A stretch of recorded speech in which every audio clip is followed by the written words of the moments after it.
Welcome to Color Theory class. I'm so glad you're here. This is Color Theory made easy. If you have been following me for a while, you will know that I'm a huge fan of the topic of colors. Mixing unique color palettes, especially neutral tones, and creating visually pleasing color palettes are simply my jam. Understanding color theory has helped elevate my cake designs and works in so many ways. Ever since applying this theory to my work, I've been able to create pretty much any colors I like, and it's allowed me to create harmonious colors, beautiful and visually attractive color palettes for my flowers and cakes, and I would love for you to experience that as well. Colors are a great way to convey an emotion, a mood, or a message to your audience, since it'll be the first thing that catches their eye. Take this cake for example. Warmer color palette like reds, orange, and yellows give a warm, cozy feel, whereas this cake with a cooler blue color palette gives you a moody feel. There are so much more that colors can do, and we'll explore all of that in this class.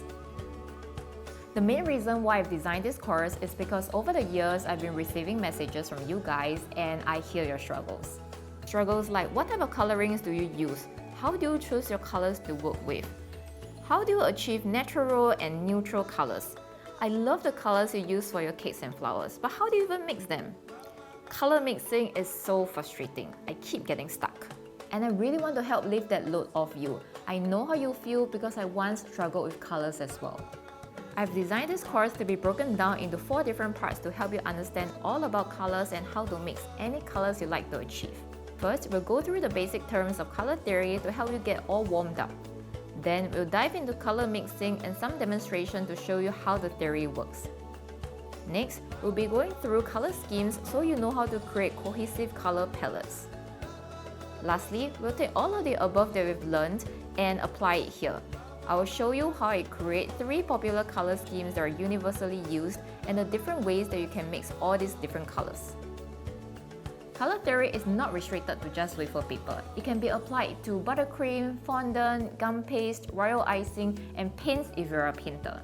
There is a lot of information in this class and you may not be able to remember all of them right now, but feel free to keep referencing this video every time you work on your colors. The more you practice, the better you'll get at it.